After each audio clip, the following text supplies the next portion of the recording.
Hey all, today's video is coming from the roof of my garage. You may ask, why am I shooting a video on the roof of my garage? Well, I'm doing that because the roof of my house is 2 stories up. It's sunny out, so it'll create an incredible amount of glare, and the solar panels are up there, so there's really no room for me. But no, all kidding aside, there is actually a reason. I'm using the visual of the roof today to hammer home, that pun was not intended, hammer home a point with a visual reference. Before I get into it too much, remember to like and subscribe to today's video. And I apologize because I'm going to be throwing a lot of information at you guys. But my intent is to illuminate and educate. And whatever you need, the beauty of this is you can always go back and rewatch the video. So today's video is the beginning of a series that I'm going to be regularly coming and contributing to called What the as in pH. Because pH is something that is not addressed in this industry as much as it used to be. Back when I was a kid growing up, you could walk into any store, any supermarket, any beauty retailer, whatever, pick up a bottle of shampoo, pick up a bottle of conditioner, and the pHs were actually written on it. There was a pH range that was written on the products. Sorry, it's a little wobbly for me. I'm not used to the selfie stick in this angle because, ooh, look down, you're hanging, you're, you know, like, I'm really up here. I really am up here. Used to walk into a store and all of them were labeled. But the industry stopped doing that. And there was a reason the industry stopped doing that. Because they're cheap. Okay? In order to put the range, the pH range on a bottle, on a shampoo or a conditioner, that means that every batch of product that they make, they have to test. And if it doesn't fall within that range, they have to add the appropriate chemicals to it. Well, that's extra steps that they just don't want to engage in anymore. Oh, the neck's starting to go, sorry. It sucks, okay? Because you as an educator should, you as a consumer should be educated. You have the right to really understand what's going on your head. And so we're going to do a brief bit about pH specifically today with regards to shampoos and conditioners. See, because skin and hair has a pH somewhere between 4.5 and 5.5. Our bodies naturally produce an oily sebum. It's not a pretty word, but it's a very incredibly beneficial attribute of our skin and hair because it is a primary form of defense against diseases, and it helps with healing the skin, keeping it moisturized, so when with the cuts or bruises or anything like that, they heal properly, and that's aided by the oils that we produce. And I am hitting my arm again, sorry. And so that pH is between 4.5 and 5.5.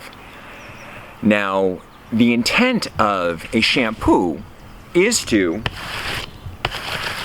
look like a roof. No, I'm sorry, train of thought derailed just a little bit. But this is where the roof comes in, okay? Because if, a roof, the tiles are all nice and laid down and you don't see any barnacles or mold, because I'm not getting up here and washing a roof. I have no need for that. The roof works, that's all that matters. But when the tiles are laying down, when the shingles are laying down, it's protected. And it's protecting the house underneath or the garage underneath, But it's when, those tiles, those shingles lift up, that damage can occur. And that's why I'm using this example, because people who have homes, are familiar with what kind of damage can occur when shingles, are blasted off or they're removed from a storm or whatever, and the water gets in underneath, and it can be hundreds, thousands of dollars worth of repair. And that's ultimately what happens with your hair. If the cuticle of your hair is, torn off from heat, from environmental, from chemicals, you're doing an incredible amount of damage underneath. But in an ideal situation, your hair cuticle, the follicle looks like this. Okay, and a shampoo comes along and ideally should have a pH, my gosh, I am shaking a little bit, aren't I? Sorry, we'll regrip. Should have a pH somewhere between 4.5 and 6.0. You don't want anything above that, because you have to remember that, first of all, water has a pH, has a neutral pH. Water has a neutral pH of 6.5 to 7.5. Hair is down here, okay? So you want your shampoo to be somewhere around here. Did we get the height the height comparison is good? And the UPS truck just shut up. You want to say hi? Say hi to the UPS truck. No. Because the intent of a shampoo is to very, very, very slightly lift up the edge of the cuticle so you can get the debris out. All of that water-soluble and non-water-soluble, debris, dirt, blah, out of there, And that's all you want. So you just want a little bit of lift. So the pH has got to be fairly reasonable. How am I doing with this? How am I doing this? Oh, well, we're going to bring you in closer. And now it's going to get even worse. Okay, we'll just come in for a bit. So we're looking at the shingles. You still with me? Oh. And then the intent of the conditioner, so your shampoo should be somewhere between 4.5 and 6.0 for a little bit of lifting action, just a little bit of swelling, very, very, very, very minimal. Okay, now your conditioner, UPS truck gone? Mm-hmm. Oh, you guys are just getting the whole kitchen sink today, aren't you? Then your conditioner comes along. Oy. Conditioner comes along and should have a pH somewhere between 3.0 and 4.5. So you close that cuticle back down. And once again, like I said in the previous video about am I doing this right? You never want to you never want to rinse your conditioner all the way out. You want some of those nutrients left behind because they're very, very crucial to the hair. And they help keep that cuticle closed. You want some of that very, very low pH product on there because there's also water on there, and so it's mixing in with there. So the 3.0 may seem really, really scary if any of you really are paying attention to the numbers, and pHs at all, but it's blended with the water, and so it's about getting that cuticle closed again, But that's not what the industry is telling you. Okay, they put products on there that just coat the hair heavily. They use silicones that are incredibly weighty, that don't breathe. They're petroleum based, and they do a lot of nothing. They make the hair feel good, but they don't leave the hair itself in good condition. You have professional products out there that have shampoos that are through the roof. And I told you I wasn't gonna hold anything back, and I'm gonna use one as a very specific example. If any of you have ever heard of Kerastase, which is a very, very expensive product line, their shampoos retail between like $40 and $50. They have a shampoo out there that has a pH of 9. 9, okay? I use products that have a pH of 9 when I am decolorizing the hair, or I am altering the internal structure of the hair, okay?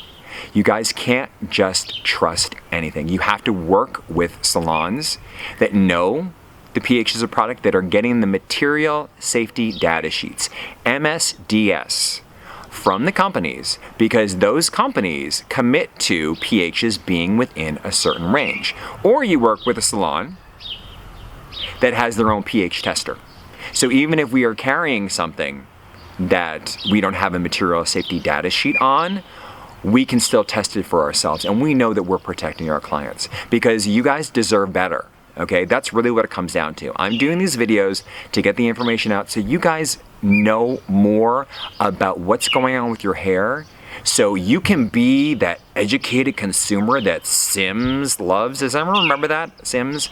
That was like when I was growing up, there was Sims. Our best customer is an educated consumer, or it was something along those lines. And that's what I want for you guys. I want you to be the most educated consumers out there so you can take this information and you can have gorgeous, beautiful, healthy, shiny hair, and you know why.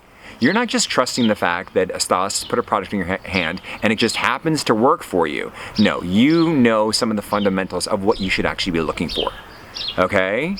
And what should you be looking for? You should be looking for products that address pH.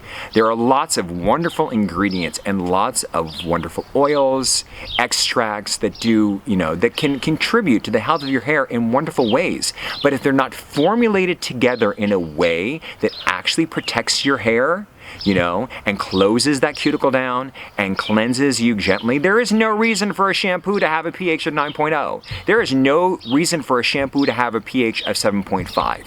Yes, there are some specialty shampoos that will be up near the pH of water, but no, all the other stuff is crap, okay? And I think I've come to my soapbox is now being removed from from the rooftop. I'm going to back off and end this video here, knowing that once again, you have any questions, put them down on the bottom. I will respond to them. I love questions because that means you guys are paying attention. Okay, and as always, stay safe, stay healthy, and be gorgeous.